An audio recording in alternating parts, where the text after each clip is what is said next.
Good morning and good afternoon. Welcome to another episode of Before Coffee. That's right, it's Themeless Thursday where we're going to talk about whatever we want today, like Elvis or windmill farms.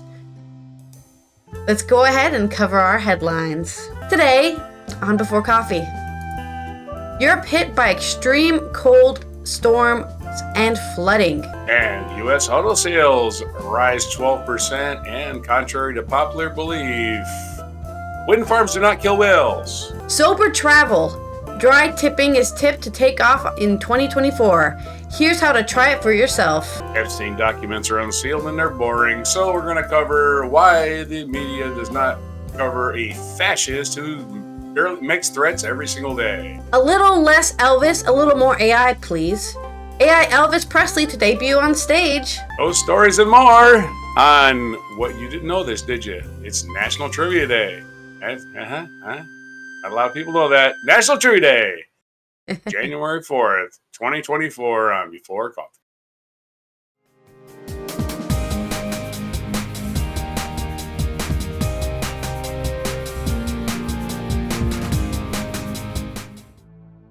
All right, our first news story. It's a weather update from Europe, and it's not very good weather update. This is by Euronews with AP. Some of the lowest temperatures so far this winter were recorded in Nordic countries, Baltics, and Russia on Wednesday. Europe experienced stark weather contrasts on Wednesday, the 3rd of January, with extreme cold and snowstorms disrupting transportation and closing schools in Scandinavia. Meanwhile, strong winds and heavy rains in Western Europe caused flooding and at least one death. Temperatures fell below minus 40 degrees Celsius in Nordic region for a second day in a row. In Swedish Lapland, which is like the most northern part of Sweden, the mercury dropped to minus 43.6 Celsius, the lowest January temperature recorded in Sweden in 25 years. Sweden's TT News Agency reports. Sounds like that ice age is coming. There were some of the coldest global temperatures on record so far this winter. Residents of Lithuania, Latvia, and Estonia also felt the bitter cold. Extremely cold temperatures, snow, and gale force winds disrupted transportation throughout the Nordic region, with several bridges closed and some train and ferry services suspended. Several schools in Scandinavia were also closed, and you know it's serious when they have to close schools. Police across most of Denmark urged motorists to avoid unnecessary trips as wind and snow batter the northern and western part of the country. The cold wave from Siberia and the Arctic region has also swept down over western Russia, with temperatures in Moscow and other areas plummeting to a minus 30 degrees Celsius, well below the average temperature for early January. Officials in Moscow, St. Petersburg, and other areas have issued orange weather warnings, cautioning residents against possible health risks. Mild but wet and windy conditions prevailed further south, where a storm wreaked havoc in parts of Western Europe. In Britain, a driver died after a tree fell on his car in Western England. Gloucester police said that man died in the incident near the town of Kemble on Tuesday afternoon.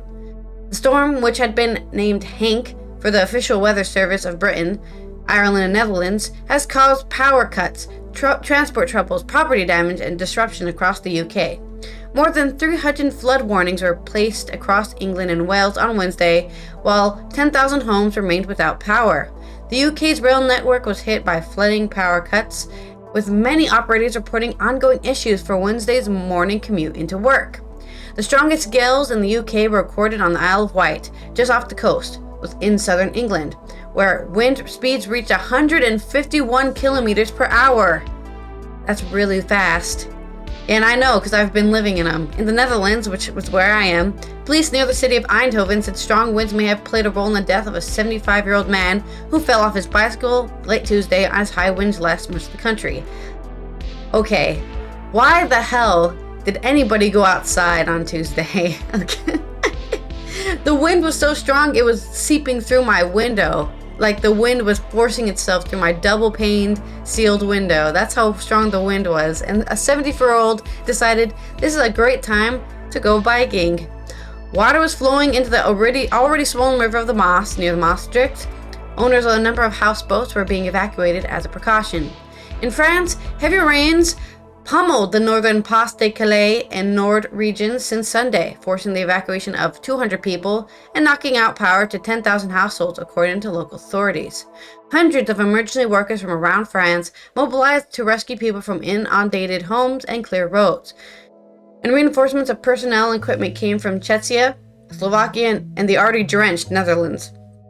The National Weather Service maintained flood and wind warnings Thursday for several regions across northern France within its borders with Belgium, Luxembourg, and Germany, with more rains and forecast along the winds up to 100 kilometers per hour. Parts of Germany were also grappling with floods, which could be aggravated by more rain falling in the worst affected northwestern state of Lower Saxony. So there it is, your weather update from Europe. It's windy and it's cold. And somebody commented on this article, Brexit ? I don't know if they think Brexit is the cause of the weather, but that's not the case. The case is simply climate change. Wind is a form of climate change because if it wasn't there before, I don't know how common windy days were actually. This article doesn't really mention and talk about it as much. They're just talking about, storm update. They don't really want to talk about where it came from, what's going on. But, yeah.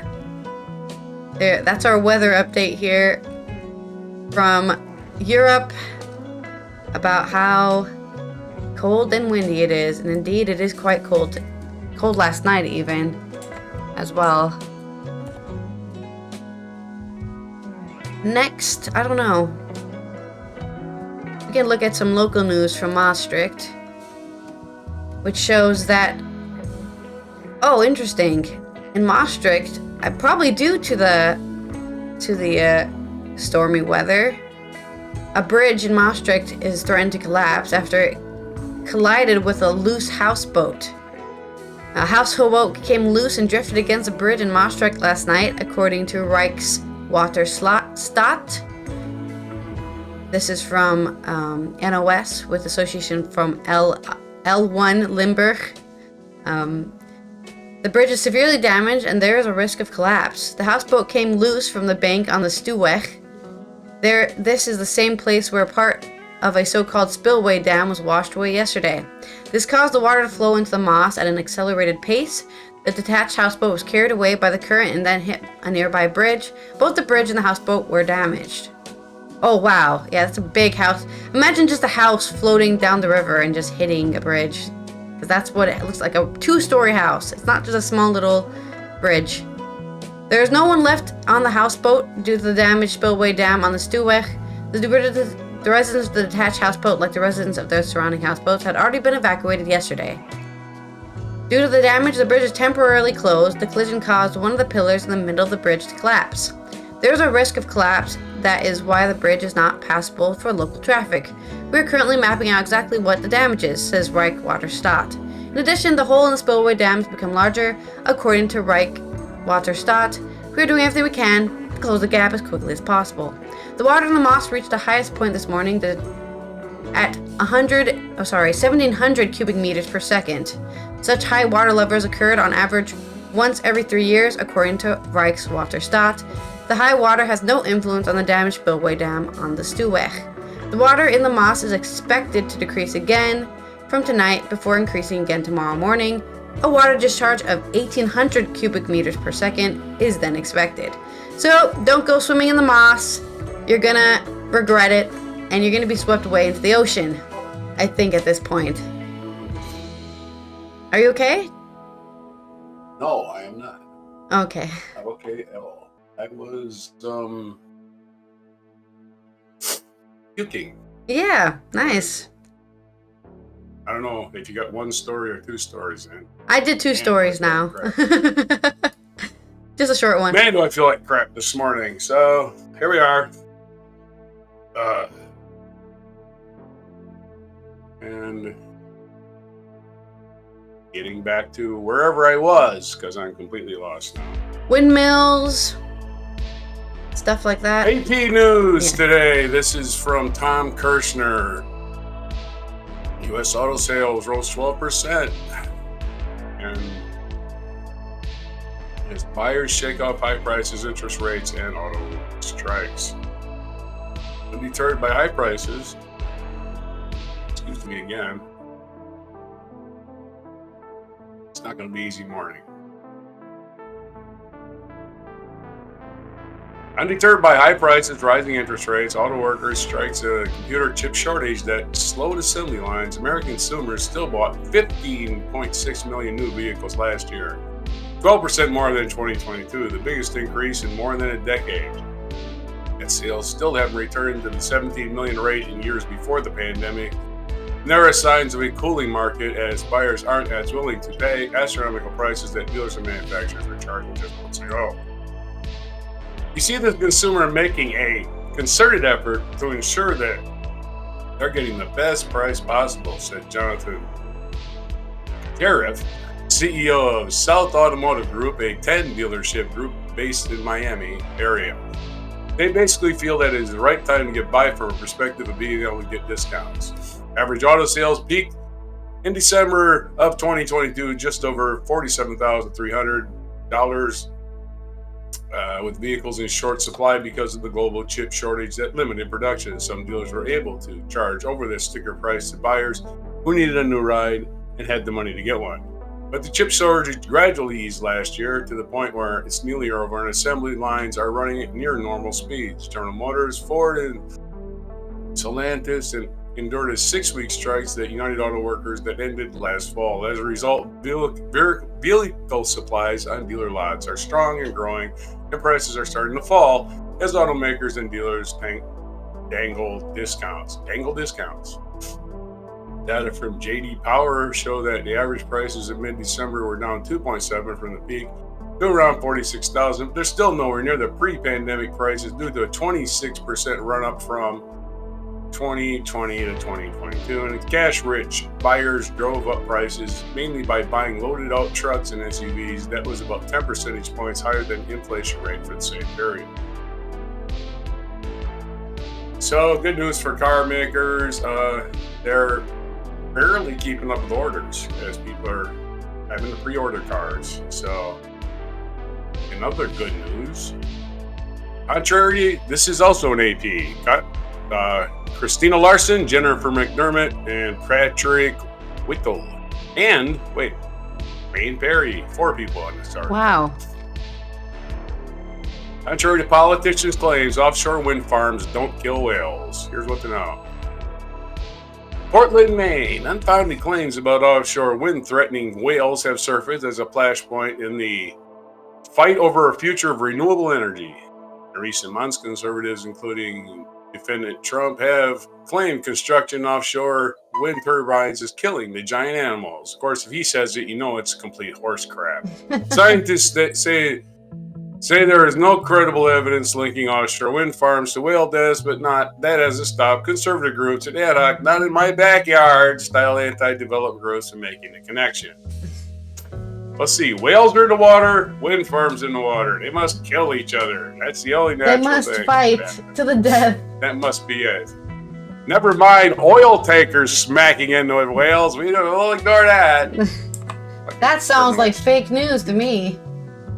Exactly. The Associated Press sorts factor when it comes to whales and wind power as the rare North Atlantic right whale's migration season gets underway. Where are offshore wind projects? To date, 2 commercial offshore wind farms are under construction in the United States. Danish wind energy developer Ørsted and the wind utility Eversource are building the South Fork wind located 35 miles east of Montauk Point, New York. There's now sending electricity into the grid. Vineyard Wind is building a 62 turbine wind farm 15 miles off Massachusetts. Both planned to open by early next year, and other large offshore wind projects are obtaining permits. There are also 2 pilot projects, 5 turbines off Rhode Island, 2 off Virginia. The Biden administration aims to power 10 million homes with offshore wind by 2023, a key piece of its climate goals. Lawsuits from community groups delayed Ørsted's large offshore wind projects in New Jersey, and the company recently announced it's canceling those projects. The That decision was based on economic viability and nothing to do with the offshore wind opposition in New Jersey, said David Hardy, Group Executive Vice President and CEO Americas at Orsted. Describe that picture. Are wind farms causing whale deaths? Experts say there's no evidence that limited wind farm construction on the Atlantic coast has directly resulted in any whale deaths, despite politically motivated statements suggesting a link. Rumors began to swirl after 2016 when an unusual number of whales started to be found dead or stranded on New England beaches, a trend that predates major offshore wind farm construction that began this year. With whale strandings along the New Jersey Northeast earlier this year in places like New Jersey, the reality is that it's not from offshore wind, said Aaron Rice, a marine biologist at Cornell University, answering questions about whale strandings earlier this year. National Oceanic and Administrative Administration reported that around 40% of recovered whale carcasses showed evidence of death from fishing gear entanglement. Well, let's ban fishing. Or vessel strikes. Hey, let's ban vessels. The others could not be linked to a specific cause. In Europe, where offshore wind has been developed for more than 3 decades, the national agencies also have not found casual links between wind farms and whale deaths. Not even casual links. Meanwhile, U.S. scientists are collecting data near offshore wind farms to monitor any possible impacts, short of fatalities such as altered behavior change. Okay, well, let's again. One day they say they're killing birds, and then they go, oh yeah, well, they don't kill any more birds than power lines or cars. And everybody's like, okay, we're not banning power lines or cars. Yeah. It's basically the same thing. You're killing birds, okay, or killing whales, okay? Show me some whales that are dead. Well, there's dead whales. There's your proof. Okay. Dead whales happened before. Anyway, back to you. There's been no increase in whale deaths, but they're still getting killed by windmill farms. Yeah, okay. Yeah, that's how science works now. Once again, the scientific debate is being driven by morons. Yep. Fortunately. All right. Let's talk about dry January, or as this thing is calling it, sober travel. I've always been sober traveling, so let me be all high and mighty about myself right now. But supposedly it's a new trend now to start sober traveling in 2024. This is by Angela Simmons, Carrie Blunt, and a wealth of geeks via AP on Euronews Travel. Alcohol-free tours and hotel mocktail menus prove you don't need to drink to have fun. I agree. Millions of drinkers around the world plan to give up booze as part of the dry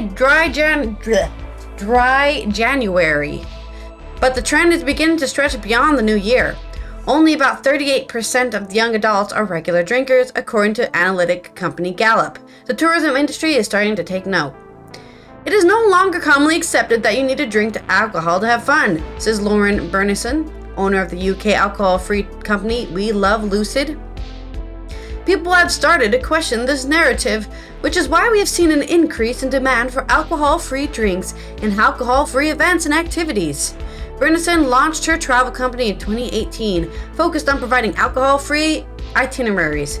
Adventure travel was such a life-changing and integral part of our own recalibration after getting sober that I felt compelled to share it with others. While baby boomers have slightly increased their drinking habits, according to Gallup, only 42% of millennials claim to drink. For Gen Z, the total is even lower, with only 21% drinking regularly. What is dry tipping? Hotels.com, a leading global online travel agency, predicts that dry tipping will emerge as a significant trend among vacationers in 2024. This will see travelers shunning activities that focus on alcohol, such as pub crawls, and seeking accommodation restaurants that offer creative non-alcoholic beverages. Teetotal travelers are realizing they no longer have to be content with water or fizzy drinks. Research conducted on behalf of Expedia Group brands found that 50% of travelers say they'd be interested in staying at a hotel that offers easily accessible alcohol-free options like mocktails and non-alcoholic beer. The global shift towards non-alcoholic drink options is not just a passing trend, but is gaining momentum worldwide. We just returned from an all-exclusive vacation in the Dominican Republic, celebrating my mother's 85th birthday, says U.S. food blogger Adriana Kopasianu of Recipe Idea Shop. We reserved the hibachi restaurant and ordered virgin mojitos. mango tangos, and pina coladas. Because we don't drink alcohol, we're able to celebrate and feel special without alcoholic drinks. A recent IWSR drinks market analysis study shows the global market values and low alcoholic beverages are over market values non and low alcoholic beverages at over 10 billion euros. Why are more people opting for sober travel? Expedia research also revealed every 4 travelers mentioned their main reason for decreasing alcohol use on vacation is sustained control. They also aim to improve their emotional and physical well-being. Wellness is as much more considered integrated experience at hotels now. Rhiannon Jones, future forecaster at Kantar. When people go away now, they want to come back feeling healthy and rested. Wellness tourism is the fastest growing sector of the wellness industry. I only order mocktails now because I'm kind of over drinking. I never felt good about having a drink, so I enjoy mocktails when I go out with friends, says clean eating guru Tiffany McClawley of the Gracious Pantry. I still give them a communal feeling of drinking with friends without feeling bad afterwards. Other travelers cite religious beliefs for not drinking. I always order a mocktail drink whenever I go to a restaurant because I don't drink alcohol for religious reasons, says Devi Dar, a frequent traveler and owner of So Yummy Recipes. 8 out of 10 times the mocktails I order are so good, I often end up ordering more than 1 glass. And now everyone's gonna get diabetes from drinking. Well, to be fair, you can get diabetes from drinking alcohol because that's also sugar. Germany is the leading producer of non-alcoholic drinks. Germany may be the leading beer producer in Europe, but it's now brewing up a new batch of customers with its commitment to creating the finest non- and low-alcoholic beer, wine, and spirits on the market. The country is also the leading producer of non-alcoholic beverages in the world. Reuven Richter, owner of BOAR Distillery, or Boar Distillery, says he and his 2 business partners decided to craft an alcohol-free beverage so that their expectant wives would have something to drink while others consumed alcohol. The result is BOAR Zero, a non-alcoholic alternative that's 100% distilled and free of preservatives and artificial additives. German vineyards are crafting alcohol-free wines. Breweries like Alpersbacher, Klosterbräu export non-alcoholic beer to more than a dozen countries worldwide. While the percentage of sale is low compared to the alcohol products, there is no denying that there is a growing global appetite for these sober alternatives. As long as the market continues growing, new product lines will emerge, and the sober tourism trend will flourish, with Gen Z leading the way to a healthier and alcohol-free lifestyle. Okay, I have one question here. I can understand mocktails being good because it's just sugary stuff that you put alcohol in, so that tastes good. But why would you want to drink non-alcoholic beer? I don't think beer tastes that great. So if you're not getting drunk off of it, I don't see the point of actually putting it in your mouth, I guess. People don't have your preference. Yeah, obviously. They like beer. They like the taste of beer. They like drinking hop water. That's Can't right. relate. Very, very refreshing at the end of a long day. At least the first one. All right, well, that's my story. Don't want to get all those alcoholics angry at me because I'm saying beer tastes disgusting. Oh boy, don't say that. Not beer has its defenders, taste-wise. Yep. Matter of taste. Hey, there's lots of stuff I can't stand. I can't stand whiskey. People think, oh, that's such a good, smooth, mellow whiskey, and I'm like, it's burning out my insides. I don't know why you think that's smooth and mellow, but my insides are burning out, and I really, really hate it. Anyway, on to our next news story. On to the Epstein files, which was a kind of a disappointment. This is, again, AP. We've decided that they're our exclusive source today. Because they put 3 writers on every story. Michael R. Sizak, David B. Caruso, and Rebecca Boone. The byline's longer than the story. Amid great hype, a new batch of previously secret court documents was unsealed late Wednesday related to Jeffrey Epstein, Epstein, or I don't know how to pronounce his name, jet-setting financier who killed himself in prison, or in jail, I should say. Social media has been rife in recent weeks with posts speculating documents among the list of the rich and powerful men who were Epstein's clients or co-conspirators. Fat chance There is no such list. The first 40 documents in the court-ordered release largely consist of already public material via 2 decades of newspaper stories, TV documentaries, interviews, legal cases, and books about Epstein's scandal. So, yeah, there's really nothing new in it. It's not really getting into salacious details. If a list does come out, though, we'll be on it. I'm so doubtful that will happen because there's probably some really powerful people on there. Well, Donald Trump's already mentioned in these documents. So, yeah. I mean, and Bill Clinton. And, Michael Jackson. Nobody's accusing them of anything, right? Yeah. Nobody's accusing Michael Jackson of this stuff. He knew Jeffrey Epstein was a rich guy who paid for access to famous people. That's what rich people do. Yeah. The Supreme Court. And it's not Jeffrey Epstein. It's not. I always thought, what's his name? The guy No Reservations, what's his name? Anthony Bourdain? Yeah, I thought he killed himself because he looked like Jeffrey Epstein. Because he does. I thought he just died of, substance abuse. He killed him. Yeah, he killed himself. They both killed themselves. Well, okay. Well, one of them we don't know about. Oh, yeah, right. The classic meme. Even Trump. Jeffrey Epstein didn't kill himself. Yeah. My favorite part is he died in the custody of Trump's Department of Justice, and he says it wasn't a suicide. I was like, okay. You got some details for us there, buddy? Do you have a reason? You want. Yeah. You hiding something, aren't you? Hiding something in plain sight. And we get to our final story, which is Donald Trump's tirades. This is from Vanity Fair, not Associated Press, and it's written by one person, Molly Jong-Fast. So Molly had a busy day. This is called Donald Trump's tirades barely make a blip. Donald Trump is poised to win the Republican nomination if the polls are right, though they often aren't. He'll handily win Iowa and New Hampshire, which point he will likely be the very, very little chance of any non-Trump candidate slowing him down. Not that they put up much of a fight to begin with. Here it goes. A Burke. Excuse me.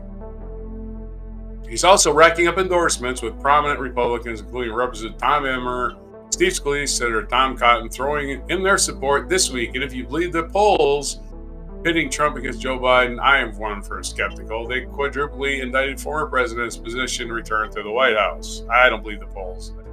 This person's correct who's writing this. The polls are horse shit. They're designed to make it a horse race. Around this time last year, I argued that someone who tried to overturn a 2020 election shouldn't be covered like a normal 2024 candidate. And yet, even 4 criminal indictments later, it feels like he's being treated that way. Whereas Trump enjoyed $2 billion worth of free media to dominate the news cycle during his 2016 run, these days he rarely sits down with mainstream outlets and opens himself to scrutiny. His autocratic plans and extremist rants, while garnering some headlines, seem to quickly be forgotten amid the latest polls. Given that Trump and his allies already told us that he plans to target the news media, whether criminally or civilly, it's worth pausing and considering whether we're adequately covering his unhinged behavior. Take Trump's holiday tirade, for example. On Christmas Eve, Trump accused Joe Biden's misfits and thugs like deranged Jack Smith, the DOJ special counsel investigating election subversion, of coming after me at levels persecution never seen before in our country. I don't do a Trump impersonation. I won't distinguish that clown with trying to imitate him. That's why he's so popular, because he's an actual clown. Yeah, I'm just saying. Every comedian in the freaking world doesn't have to do any work, right? They just imitate Trump saying shit. And I'm like, okay, you're lazy, and you're lazy. That's all there is to it. So every time I do Trump's voice, I'll do this. On New Year's Day, Trump accused former January 6th committee vice Liz Cheney of having illegally deleted and destroyed evidence that could have been used in the legal defense, while pushing the long debunked claim that crazy Nancy Pelosi turned down his request for 10,000 soldiers to go to the Capitol. Yeah, dude. Nancy Pelosi's not a general, you piece of shit. What the fuck is wrong with you? I swear to God. Anybody that believes these claims, I swear, you still support Trump, please stop using our oxygen. Stop it. Stop it. Trees work really hard to produce this oxygen. Smith's request For a ruling on whether Trump is immune from federal prosecution, he said, is now completely compromised. He should be thrown off and terminated, just like the radical left lunatics did to the evidence. Close your eyes and imagine Joe Biden had written something like that. You can't, of course, because Biden isn't fundamentally unhinged. Yet Biden got beat up during the same period for saying that he'd been eating a lot of chicken parm while neglecting to mention that his consumption of ice cream. The fact that Biden forgot he also recently eaten ice cream and had to be nudged by Joe Biden during an interview with Rock and Eve, Ryan Seacrest, reached the tan suit levels of outrage on the right. The clip was boosted by RNC's rapid response team and picked by conservative mainstream outlets like the Daily Wire, the New York Post, Radar Online, Toronto Sun, Sky News Australia. Remind me never to use any of those sources. While Trump, 77, has his share of verbal slip-ups, Biden not immediately mentioning his ice cream plays into a narrative fueled by the media that 81-year-old president isn't mentally up to the job, but a 77-year-old lunatic is? Oh, okay. Meanwhile, Trump, that was my little editorial. Yeah. Meanwhile, Trump's free to muse about crazy Nancy Pelosi turning down 10,000 soldiers. Oh my Lord. How fucking stupid are you to believe this guy?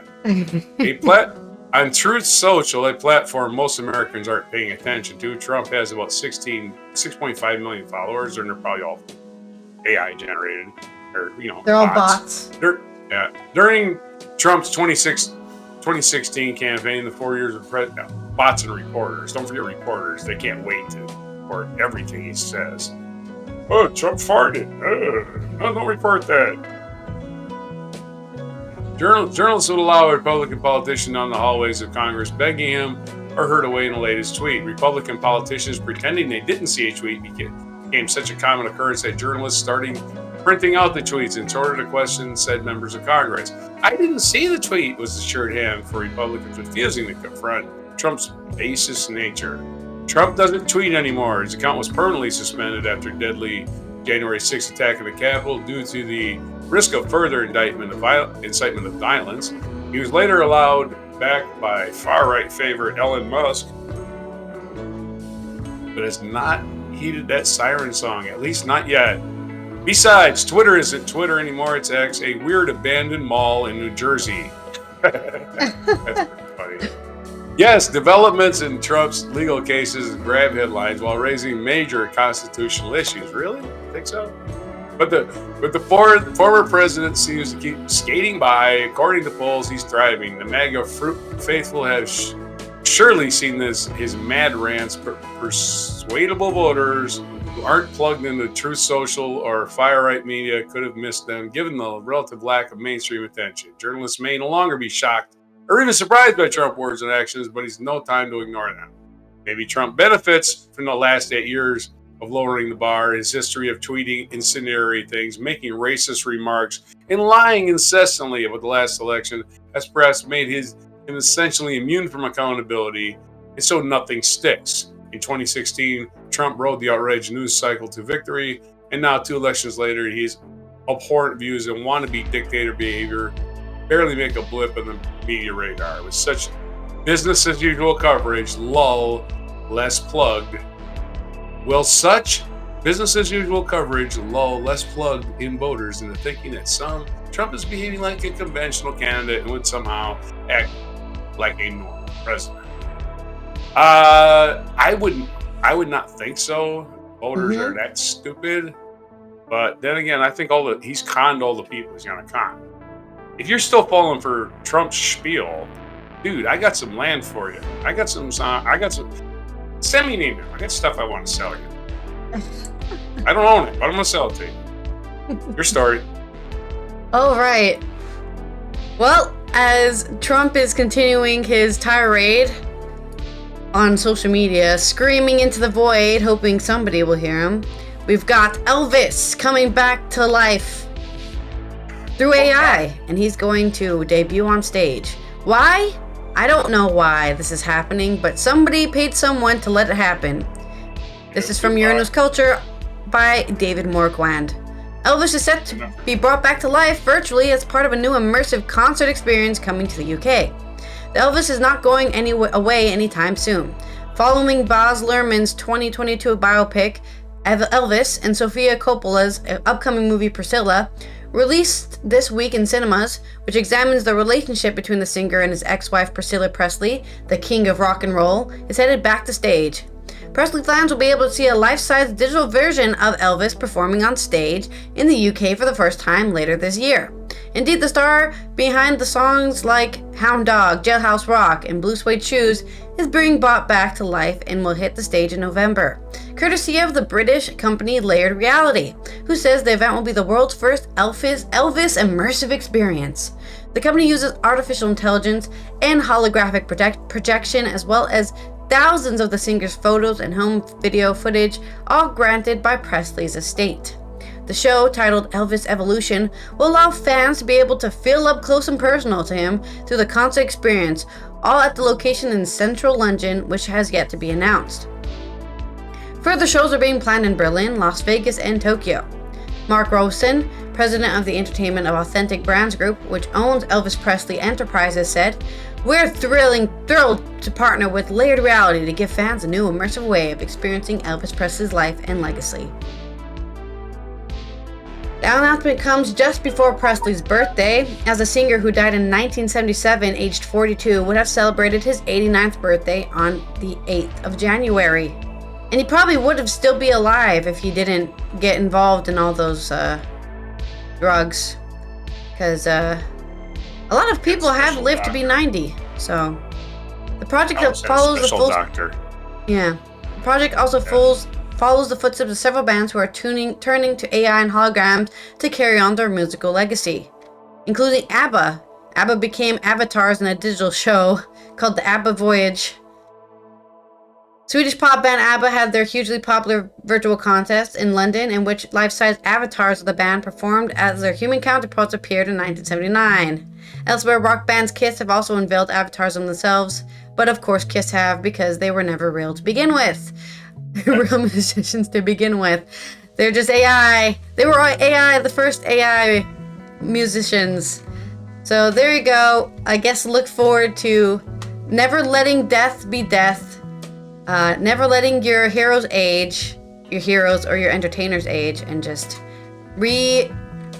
reconsuming old music and old shows and old ideas, because why make something new when you can just reuse? And this is a fact. That is what AI does. It does not make anything new. It only helps reuse things that already exist.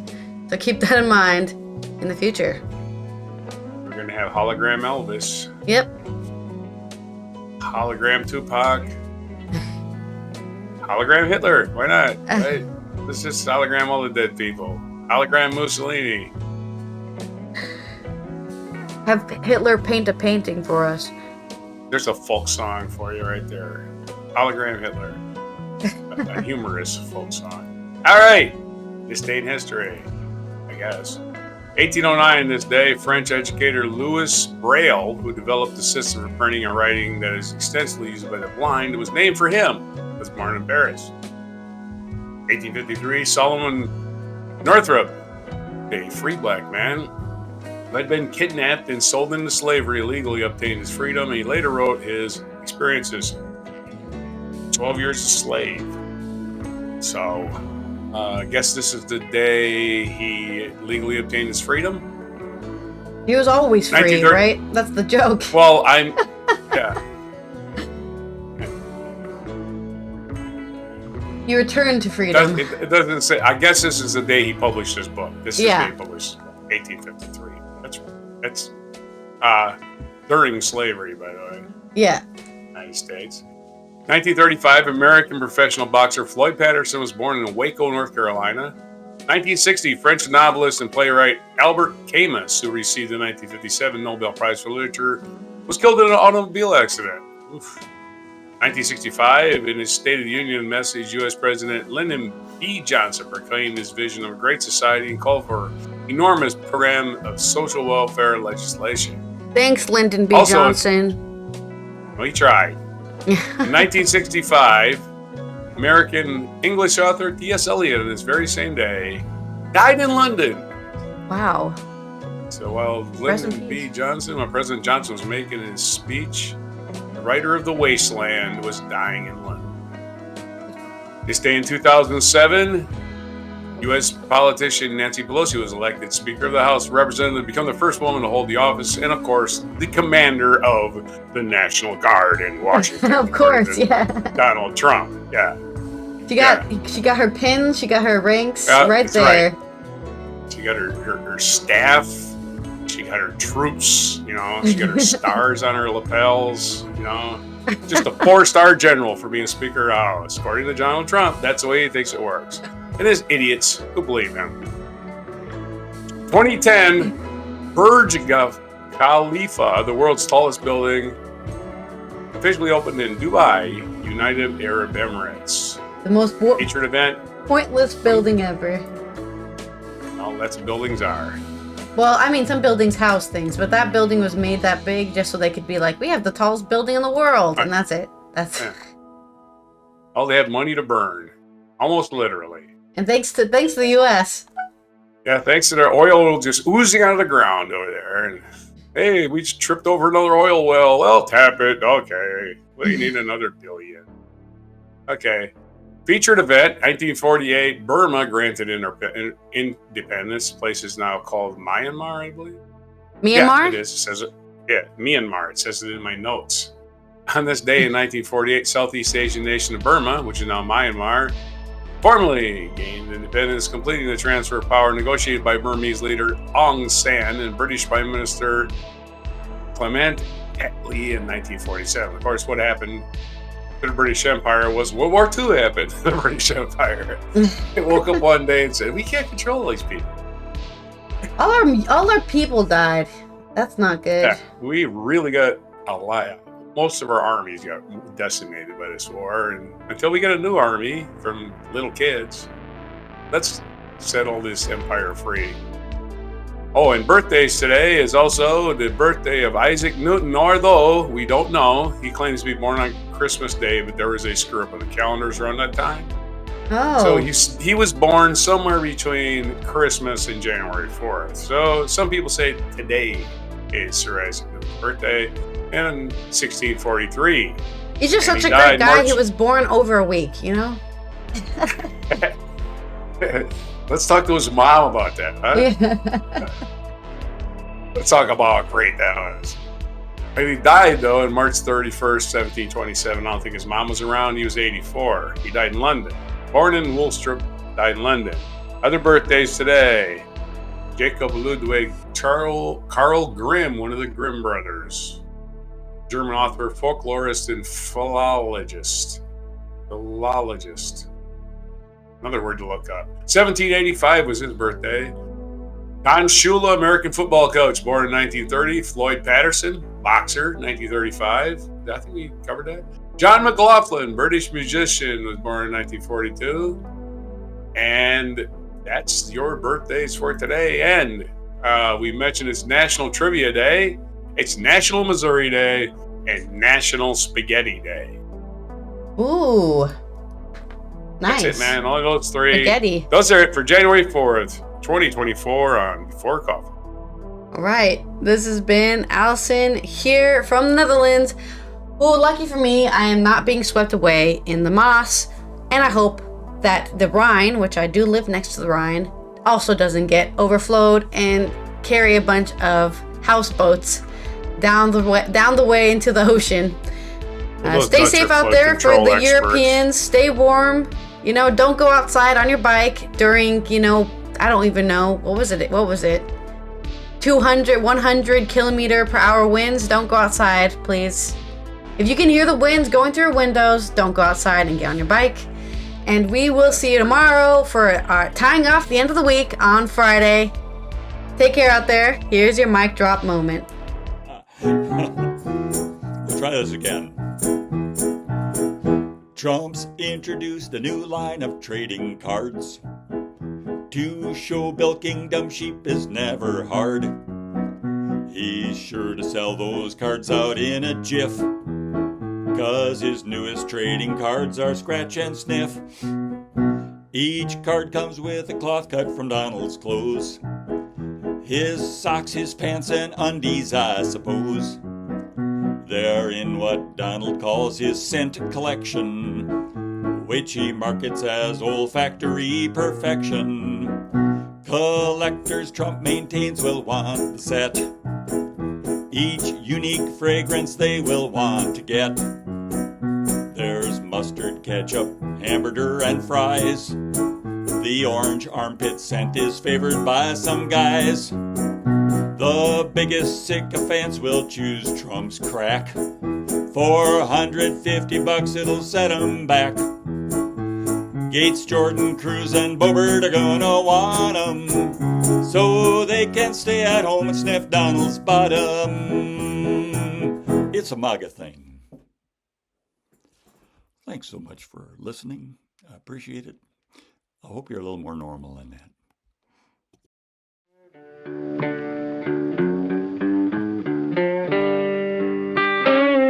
Be sure to hit the like, subscribe, and notify buttons, and follow our other channels, Toxic Alley, History of Gravy, and Scratchy Old Records.